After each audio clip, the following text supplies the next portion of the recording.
Assalamualaikum warahmatullahi wabarakatuh. Dalam syariat Islam, harta warisan bukanlah sesuatu yang bisa ditahan atau dimonopoli oleh satu pihak saja. Karena pembagian warisan dalam Islam telah diatur langsung oleh Allah Subhanahu wa Ta'ala dengan jelas dan gamblang melalui Al-Quran, khususnya dalam surah An-Nisa ayat 11 sampai 14. Oleh sebab itu, siapapun yang berani menentang aturan waris dengan cara menahan atau tidak mau membagi harta warisan sesuai dengan ketentuan syariat Islam bukan hanya berlaku zalim, tetapi juga termasuk dosa besar. Bahkan yang lebih mengerikan daripada itu, bukan hanya diancam akan masuk neraka, tetapi lebih parah daripada itu, bahkan sampai dipastikan tidak akan keluar lagi untuk selama-lamanya di dalam neraka, kekal di dalam neraka. Na'udzubillah min dzalik. Padahal pada umumnya umat Islam mendapatkan jaminan dari Nabi kita Muhammad sallallahu alaihi wasallam bahwa siapa saja yang di dalam hatinya ada setitik iman atau matinya dalam keadaan muslim, maka dipastikan akan masuk surga. Kalaupun harus masuk neraka terlebih dahulu karena dosa besarnya itu, tetap saja pada akhirnya akan bisa keluar dan bebas dari siksa neraka, kemudian dipindahkan ke surga. Namun, ketentuan ini ada pengecualiannya, yaitu ada beberapa orang yang beragama Islam, selama hidupnya beragama Islam, lalu meninggalnya pun dalam keadaan muslim, tetapi ketika masuk neraka ternyata diabadikan di dalamnya dan tidak pernah dipanggil keluar lagi. Selamanya abadi di dalam neraka meski mati dalam keadaan muslim. Siapakah orang itu? Ini yang harus kita waspadai. Jangan sampai kita termasuk orang yang diancam dengan ancaman yang sangat mengerikan ini. Allah Subhanahu wa Ta'ala telah menurunkan ketentuannya serta mewajibkan umat Islam untuk membagi warisan sesuai dengan ketentuannya. Dan bagi mereka yang secara sengaja melanggar dan tidak mengindahkan ketentuan Allah ini, padahal dia sadar dan tahu tentang hukum yang telah Allah tentukan ini, maka dia akan memasukkannya ke dalam api neraka. Maka Allah Subhanahu wa Ta'ala akan memasukkan ke dalam api neraka selama-lamanya. Bahkan di dalam nerakanya itu disiksa dengan jenis siksaan yang paling menghinakan. Ketentuan seperti ini telah Allah cantumkan dalam Al-Quran, tepatnya surat An-Nisa ayat 14. Wa man ya'sillaha wa rasulahu wa yata'adda hududahu yudkhilhu naran khalidan fiha yudkhilhu naran khalidan fiha walahu adzabun muhin.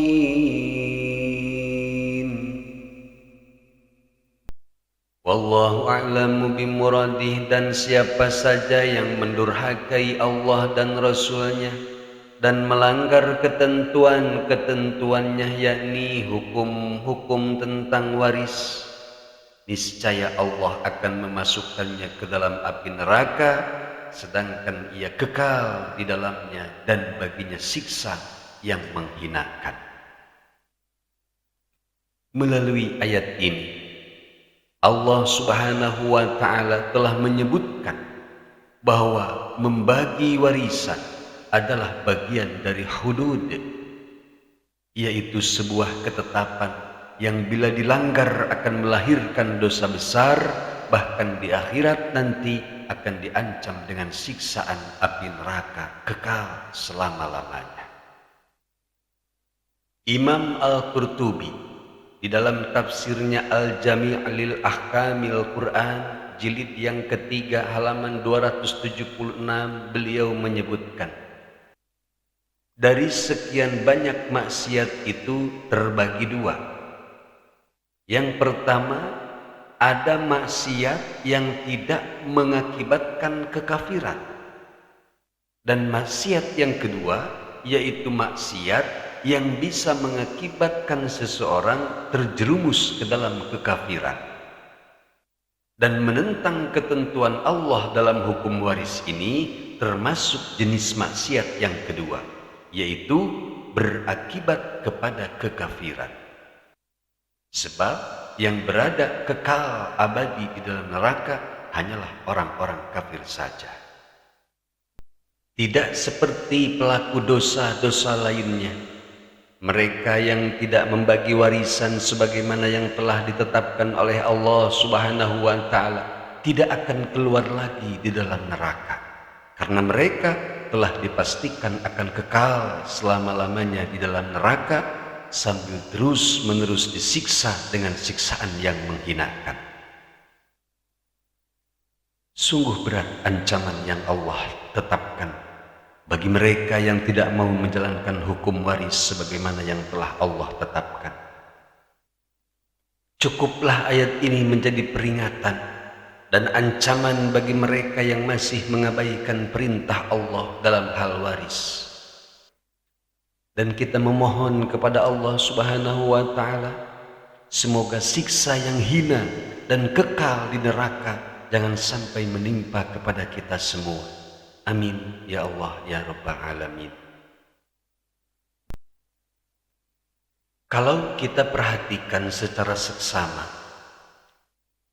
salah satu perbedaan siksa antara orang muslim dan orang kafir di akhirat nanti adalah masalah keabadian di dalam neraka. Orang kafir kelak akan masuk neraka dan kekal di dalamnya. Sedangkan orang Islam yang masuk neraka, apabila siksanya di neraka sudah dianggap cukup untuk menebus dosa-dosanya, ada kemungkinan dia akan diangkat dari neraka, dikeluarkan dari neraka, dibebaskan dari berbagai siksa, dan dimasukkan ke dalam surga. Namun ternyata ayat ini malah menunjukkan anomali. Seorang muslim yang tidak mau menjalankan aturan-aturan hukum waris diancam akan kekal di dalam neraka. Ini siksaan khas atau spesial buat orang kafir. Padahal secara umum orang yang menentang hukum waris masih tetap dianggap muslim. Kalaupun dia meninggal, kita tetap memperlakukannya sebagai muslim. Dia tetap dimandikan, dikafani, disolatkan, dan dikuburkan di lokasi pemakaman milik umat Islam. Artinya, secara hukum kita tidak memposisikan orang yang menentang hukum Allah ini sebagai kafir, akan tetapi di akhirat nanti ternyata hukumannya mirip dengan hukuman bagi orang kafir, yaitu kekal di dalam neraka selama-lamanya. Na'udzubillah min dzalik. Sahabat Kang Herman dimanapun berada, semoga Allah mencurahkan rahmatnya kepada kita semua. Sungguh ancaman Allah yang satu ini sangat merisaukan hati orang-orang yang beriman. Oleh karena itu, ayat ini sudah cukup menjadi dasar motivasi bagi kita semua sebagai umat Islam untuk tidak main-main dengan aturan pembagian warisan. di mana kita semua berkewajiban untuk membaginya sesuai dengan perintah dan ketentuan dari Allah Subhanahu wa ta'ala. Imam Ibnu Katsir rahimahullahu ta'ala ketika menafsirkan ayat tadi, beliau mengutip beberapa hadis yang mengingatkan kita semua agar tetap berlaku adil dalam menjalankan wasiat.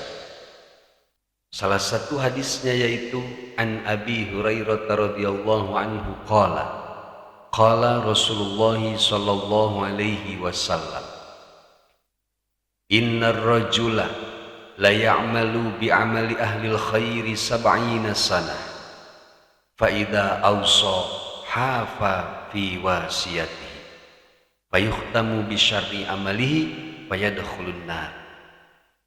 Wa innar rajula la ya'malu bi amali ahli syarri 70 sanah fayadilu fi wasiyatin fayuhtamu lahu bi khairi amalihi fayudkhiluhu Allahul jannah. Dari Sayyidina Abu Hurairah radhiyallahu anhu, beliau berkata, Rasulullah sallallahu alaihi wasallam pernah bersabda, sesungguhnya ada seorang laki-laki yang selama 70 tahun beramal dengan amal kebaikan. Tetapi ketika orang tersebut berwasiat di akhir hayatnya, kemudian ia berbuat curang dalam wasiatnya itu, maka amalnya diakhiri dengan keburukan, lalu kemudian orang tersebut masuk ke dalam neraka. Dan sesungguhnya ada seorang laki-laki yang selama 70 tahun beramal dengan amal keburukan. Tetapi ketika ia berwasiat, ia berlaku adil dalam wasiatnya, maka amalnya diakhiri dengan amal kebaikan, lalu Allah memasukkannya ke dalam surga. Summa yaqulu Abu Hurairah, iqra'u in syi'tum tilka hududullah ila qawlihi adzabun muhin. Kemudian Sayyidina Abu Hurairah berkata, bacalah oleh kalian firman Allah jika kalian mau. Tilka hududullah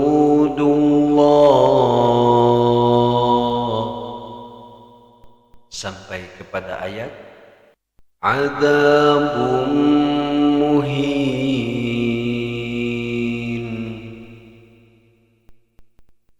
Tepatnya surat An-Nisa ayat 13 sampai 14. Hadis ini menekankan pentingnya mengakhiri hidup dengan amal yang baik serta memperingatkan tentang kejujuran dalam wasiat. Meskipun seorang telah beramal baik sepanjang hidupnya, namun ketidakadilan dalam wasiatnya dapat menyebabkan akhir hidupnya yang buruk, su'ul khatimah. Begitu juga sebaliknya, seseorang yang selama hidupnya banyak berbuat dosa masih bisa mendapatkan kesempatan memperoleh akhir yang baik, yaitu husnul khatimah, jika ia mau berbuat dan berlaku adil dalam wasiat di akhir hayatnya. Dan ingatlah bahwa warisan adalah sesuatu wasiat yang harus kita tunaikan, yang harus kita bagikan dengan seadil-adilnya sesuai dengan aturan-aturan Allah Subhanahu wa ta'ala. Oleh karena itu, sebagai seorang muslim yang bertakwa, kita harus menjalankan aturan waris ini sesuai dengan syariat Islam, agar hidup kita penuh berkah dan terhindar dari kezaliman. Jangan ambil hak orang lain, karena harta yang bukan hak kita tidak akan membawa kebahagiaan. Semoga Allah Subhanahu wa ta'ala memberi kita hidayah untuk selalu berlaku adil dan menjalankan hukum-hukumnya dengan sebaik-baiknya. Amin ya Allah ya Rabbal Alamin. Wallahu a'lam bishawab. Wassalamualaikum warahmatullahi wabarakatuh.